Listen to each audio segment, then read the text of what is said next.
앞으로 지구는 광주 전남을 중심으로 돌아간다. 광주의 시선으로 대한민국을 바라보는 시사 토크쇼 신지동설 시작합니다. 안녕하세요. 신지동설에서 아리아나 그란데를 맡은 신혜빈입니다. 산타 텔미 소원을 말해봐. 괜찮은 거죠 이거? 뭐든 살려주시겠죠? 신지동설에서 크리스마스를 맡고 있는 임지석 변호사입니다. 신지동설에서 나홀로 집의 도둑 2를 맡고 있는 김동규입니다. 아, 이거 아닌 것 같은데요?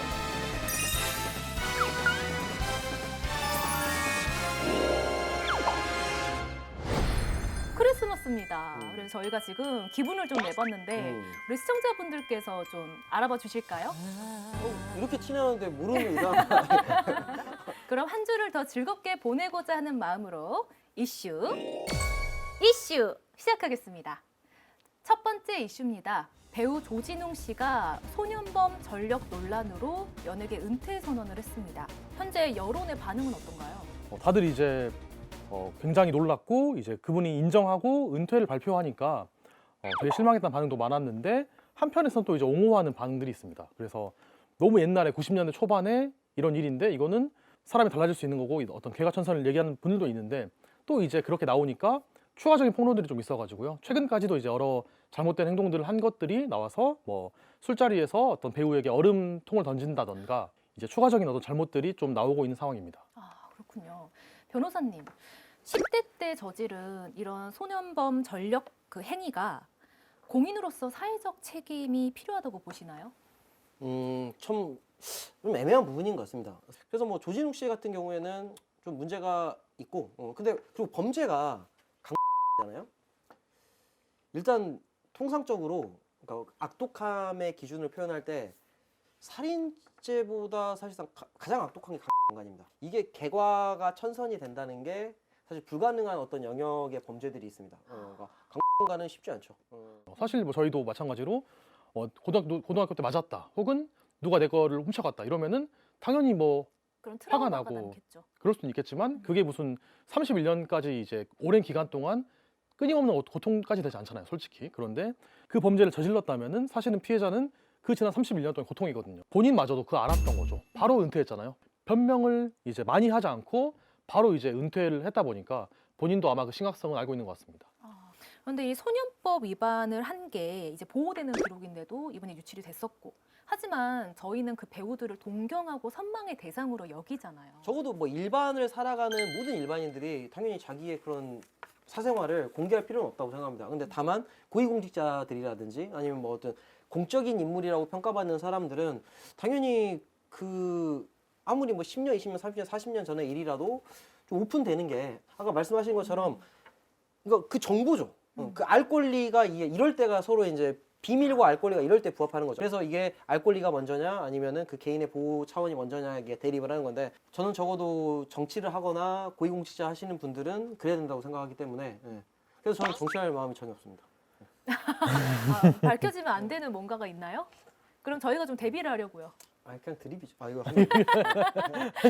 나 당연히 잘리지 말고 나 혼자 커피를 줘. 두 번째 이슈입니다. 두 번째 이슈도 연예계 이슈인데요. 개그우먼 박나래 씨가 매니저 갑질 그리고 불법 의료 행위 등의 논란에 휩싸이며 방송 활동을 중단한다고 선언했습니다. 네, 박나래 씨와 함께 일하던 전 매니저들의 폭로가 나왔습니다. 그런데 보니까 또 이제 술이 좀 개입된 문제인 것 같아요. 예를 들어서 특수 협박 같은 경우에는 술을 마시다가 이제 술잔을 던져서 술잔이 깨지고 이렇게 해서 그런 상황이 있었고 주로 이제 술을 자주 강권하는 스타일이고요. 또 매니저분들에게 신분을 좀 시킨 거죠. 지난달에 어떤 새로운 예능이 생겨가지고 이제 일을 하는데 따로 이제 말을 했어도 기분이 나쁠 수 있는데 스태프들이 다 보고 있는 상황에서 그 매니저들이 뭔가 되게 이제 폭언 비슷한 걸 한 거죠. 그러니까 되게 어쨌든 거기서 받은 모욕감이 큰 것 같아요. 모두가 모여 있는 자리에서 그렇게 이제 질타를 하니까 이제 그만두고 이제 소송전에 돌입을 했고요. 보니까 거의 노동 시간이 엄청납니다. 정말 말도 안 되는 시간에 노동을 시켰고 계속해서 이제 일만 하게 한 거죠. 그리고 계속 이제 술도 강권하고 술잔도 던지고 이제 폭언도 하고 하다 보니까 여러 이제 갑질들은 확실한 상황인 것 같습니다. 불법 의료 행위는 어떤 문제인가요? 네, 박나래 씨가 이제 링거 등을 이제 링겔이라고 하죠. 링겔 등을 맞는 어떤 장면들이 공개가 됐는데요.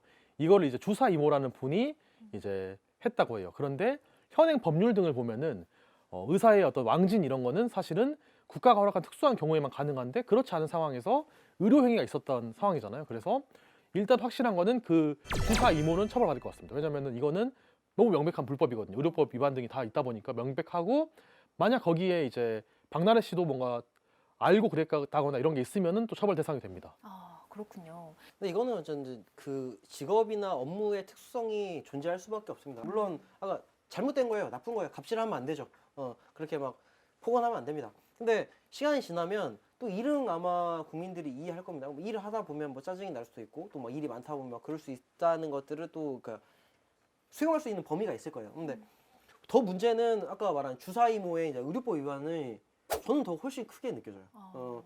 이게 단순히 뭐 아까 우리 김 기자님 말씀하신 것처럼 우리나라에서는 당연히 의사가 아닌데 의사의 그런 의료 행위를 절대 할 수 없습니다. 뭐 왕진이 있는 경우는 아예 특별한 사정으로 정해놨습니다. 그러니까 환자가 거동이 할 수 없을 때 이럴 때지 뭐 그냥 바빠서 이런 건 당연히 안 됩니다. 그럼 바쁘면은 돈 있는 사람들은 다 의사 불러서 왕진하지 누가 병원에 가겠습니까?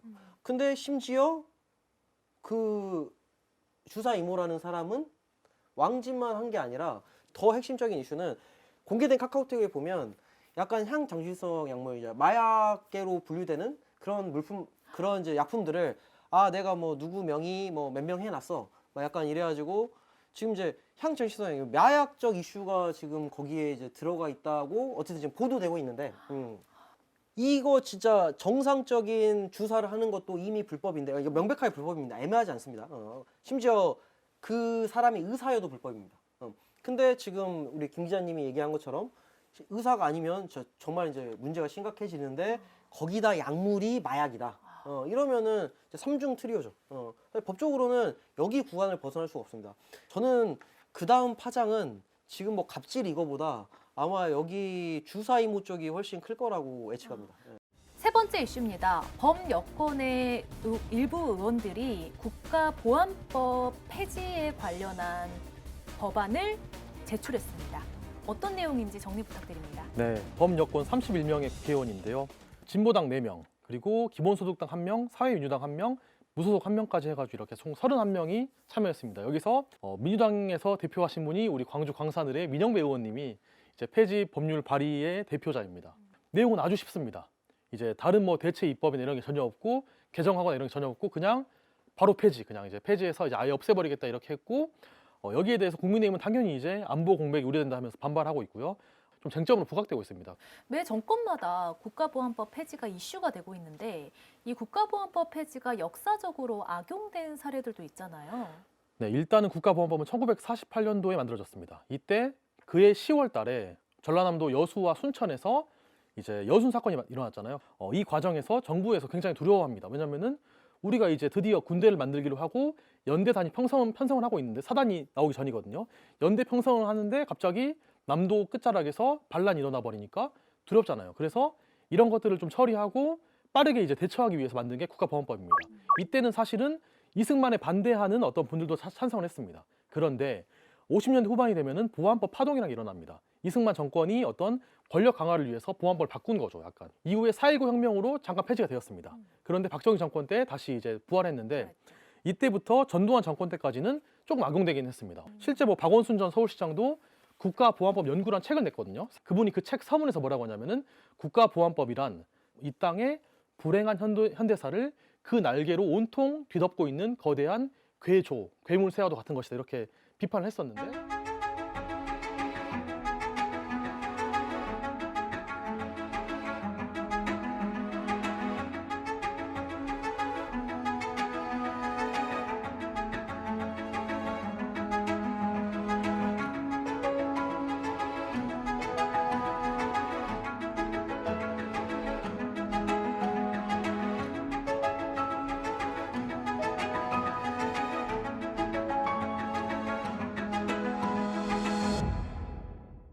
민주주의라는 게 존재하려면 MC님 그 자유를 가장 잘 누리려면 뭐가 필요하다고 생각하세요? 법이 필요하죠. 법이 필요하다. 좀 더 구체적으로 얘기하면 형법이 필요합니다. 역설적으로 내 자유를 가장 보장해 주는 거는 바로 형법입니다. 국가가 처벌하는 범죄를 명확히 해주면 반대로 그거에 들어맞지 않는 모든 행위는 내가 자유롭게 할 수 있다는 의미거든요. 마찬가지로 민주주의 한계를 이제 처음 배우면 법에 대해서 배우면 어디까지가 민주주의가 보호될 수 있는 영역이지. 그래서 아까 그게 이제 민주주의 자체를 파괴하는 것들은 우리가 아무리 자유의 영역이라 하더라도 인정하면 안 된다는 게 있습니다. 오히려 반대가 돼야죠. 지금 종이 호랑이가 아니라 국가보안법을 베이스로 너무나 많은 부작용들이 범람해서 이거를 너무 사회적 해악이 크다. 이럴 때 국가보안법 폐지나 수정을 생각을 하는 거지. 역설적으로 이미 남용이 있었기 때문에 이건 어떻게 보면 인류가 역사를 두고 한번 경험을 통해서 어떻게 보면 온전한 형태에 해당합니다. 근데 이걸 그냥 없애버리겠다? 저는 의도를 당연히 의심할 수밖에 없습니다. 찬양 고문은 사실 폐지할 수 있지 않나. 예를 들어서 어떤 사람이 막 나는 김정은 너무 좋아. 김정은 나 존경한다. 이렇게 말하면은 사실 뭐 미친 사람인데 범죄자라 볼 것인가 아닌가 이런 논란은 있을 것 같고요. 다만 다른 범죄들, 월북이나 북한 정권을 지원한 것이나 뭐 등등등의 일들, 사실 뭐 잠입했다거나 이런 것들은 당연히 범죄인데 폐지해도 똑같이 범죄이거든요. 그러다 보니까 차라리 그런 논쟁하면 좋겠어요. 논쟁하면서 우리가 좀 이번에 한 번 더 바꿔가지고 이름 바꾸고 뭐 내용을 바꾸면 어떨까 이렇게 토론하고 논쟁하면 좋은데 그분들의 스타일은 약간 해보고 공백이 있으면 또 만들거나 하면 됩니다 이런 느낌이다 보니까 좀 스타일 자체가 화끈하시다 되게. 네. 사실 제가 아까 이제 김정은을 존경합니다. 뭐 이런 세 문장을 말씀하셨잖아요. 김정은에 관련해서. 딱 그 문장만 잘라가지고 쇼츠로 이런 옷차림에 하면 어그로가 제대로 풀리지 않을까라는 생각이 들어서 너무 좋다. 웃음이 나는 근데 거예요. 그러면은 자 국가보안법상 찬양 고문죄로 잡힐 수 있거든요. 아니요, 우리 아니 이제 막 진짜 이런 완전 빵 근데 뜨는 심지어 거지. 이런 모자를 쓰고 있고 빨간색 가디건을 두르고 있고 너무 좋지. 그러면은 야 그러면 다음 날 뉴스 하이라이트는 신지동설입니다. 네. 지금 동료님, 한참. 한번 희생하시죠. 저기 살려주세요. 저 그러셔야 됩니다. 네. 다음은 지역 이슈입니다. 광주와 장성이 방문의 해를 선포했습니다. 메시지는 거창했고 보도 자료는 쏟아졌습니다. 그런데 어떤 결과가 있었을까요? 기자님 정리해 주시죠. 네, 광주와 장성이 둘 다 2025년에 방문회의를 선포했습니다. 장성은 2월 20일부터, 광주는 5월 25일부터 해서 이제 올해 좀 전국적으로 우리 도시에, 우리 지역에 많이 와주셨으면 감사하겠습니다. 이렇게 했는데 실제 이제 어떤 이제 성과들은 좀 뚜렷하지 않은 상황입니다. 숙박률이나 소비액이나 경제 효과 같은 어떤 사전에 어떤 제시된 지표가 없었고 이후에 어떤 종합적인 성과 이런 것도 공개된 게 없습니다. 그리고 장성 같은 경우에는 이 선포식을 광주에서 했습니다. 그래서 장성 방문 회의인데 광주에 방문해 주신 거죠. 그래서 광주에서 선포식을 하다 보니까 좀 이제 이런 선포는 됐지만 실질적으로 이제 사실 이걸 보고 누가 왔을까 생각도 들고 어떤 이제 목표로 한 것이나 이제 이렇게 하자는 어떤 방향성이나 좀 부실했던 게 아닌가 하는 지적이 있습니다. 이게 다루기가 애매한 게 뭐든지 어떤 있는 현상을 가지고 분석을 하는 거는 그래도 우리 열심히 할 수 있는데 아무것도 없으니까 뭐 할 게 없어요. 그러니까 근데 이게 가장 큰 문제긴 하죠. 그러니까 어떻게 보면은 그 오랜 시간 동안 광주 전남이 뭔가 그런 경제적으로 정부에서 꼴등인 이유가 행정을 이런 식으로 합니다. 그러니까 만약에 광주나 전남이 하나의 사 기업이었으면 이런 거 했을까요? 그러면 대표님한테 바로 진짜 불려가지고 그날 바로 이거 파이어 됐을 겁니다. 말도 안 되는 일이죠. 네, 다음 이슈는 시청자분들께서 가장 기다려주고 계신 코너일 겁니다. 임지석 변호사님의 머리를 털어보는 시간 가질 텐데요. 머릿속을, 죄송합니다. 머리를. 네. 머리 한번 털어야 되겠는데요. 네. 이번 코너는 시청자분들이 가장 기다려주시는 코너일 겁니다. 임지석 변호사님의 머릿속을 털어보는 시간 가질 텐데요. 법률 이슈 시작하겠습니다. 아니요. 산타 할아버지는 주거 침입죄일까?인데요. 물론 주거 침입의 가능성이 충분히 있죠. 일단 주거 침입죄라는 거는 내 사실상의 그 이제 공간 안에서 이제 선박도 포함하는 그러니까 내가 주거하는 공간에 평온을 해쳤을 때 주거 침입죄가 될 수 있는데 이제 만약에 이거는 근데 좀 심리적인 요인에 기인하는 것 같아요. 내가 이제 산타를 싫어한다. 그러면 확실히 내 공간 안에 허가받지 않고 산타가 들어오게 되잖아요. 그러면 당연히 이제 주거 침입죄가 될 수 있죠. 다만 이제 보호법익을 좀 좁게 해석해서 산타가 난 들어오는 게 너무 좋은데 너무 행복한데 이러면은 사실 내 주거 상태의 평온을 해치는 건 아니잖아요. 그렇게 하면은 이제 주거 침입죄가 안 될 여지가 있긴 하죠. 그러면은 우리가 집에 산타 할아버지가 들어올 수 있게 표시를 해놓는 것도 방법이겠어요. 이제 산타 할아버지가 들어올 수 있게 이제 표시를 해주면 이제 명백하게 행위만으로 주거 침입죄가 안 될 수 있죠. 아까 말한 것처럼 주거 침입죄는 기본적으로 이제 그 주거하는 사람들의 뭔가 평온한 의사를 해쳐야 되는데 내가 오픈을 한 거잖아요. 야, 우리 집에 좀 들어와 줄래? 그러니까 허락을 한 거죠. 먼저 허락을 하는 개념입니다. 그래서 네가 우리 집에 오는 걸 내가 먼저 허락했으니까 네가 들어오는 거는 이제 주거 침입죄가 될 수 없죠. 이렇게 만약에 법률적인 이게 산타 할아버지 오시는데 굉장히 이제 법률적인 이슈에 민감하신 분들이다. 그러면 꼭 집에 이렇게 편말 같은 걸 걸어두시면 될 것 같습니다. 이렇게 산타 할아버지 오세요 이렇게 하면은 산타 할아버지가 주거 침입죄 걱정 없이 방문을 하셔가지고 선물을 드릴 수 있으니까. 네. 네, 예전에는 사실 저희 어릴 때는 그냥 편지만 써놓으면은 산타 할아버지가 오셔서 선물을 머리맡에 두고 가시곤 했거든요. 이제 그럴 때는 약간 이제 미수범의 문제가 좀 발생할 수 있습니다. 왜냐하면 이제 사실 원래 산타는 들어갈 때는 사실 몰랐을 거 아니에요. 이 편지가 있었는지. 그러면 사실상 이제 했는데 알고 보니까 얘가 들어오라고 했으니까 이게 해소되는 개념이니까 좀 미수범의 문제가 발생할 수 있어서 이제 산타를 오롯이 생각하신다면 그 내 머릿맛에 편지를 쓰는 것보다는 그냥 문 앞에다 명백하게 표시를 해서 산타 할아버지 들어오세요라고 해주시는 게 산타 할아버지의 방문을 늘릴 수 있는 하나의 전략이 될 수 있죠. 네, 우리 어린이 시청자들이 아주 귀를 쫑긋할 것 같습니다. 네, 기자님은 산타가 있다고 믿으시나요? 산타는 이제 어떤 하나의 상징이죠. 상징으로서는 존재하지만 실제로 뭐 존재하는 건 아니고. 아니 이제 그런 말을 하면 어떡합니까? 산타는 있어요. 네, 당연하죠, 네. 여러분. 아유, 시청자 여러분, 산타는 있습니다. 한 아이의 아버지로서 우리 변호사님이 말씀하셨습니다. 그럼 그럼요. 없어도 난 믿어야 돼. 왜? 내가 믿으면 우리 아빠는 나한테 선물을 줄 거기 때문에. 네. 그래서 몇 학년 때까지 믿으셨어요? 전 지금도 믿고 있습니다. 지금까지. 어머니 방송 보고 계십니까? 네. 저는 산타를 믿고 있습니다.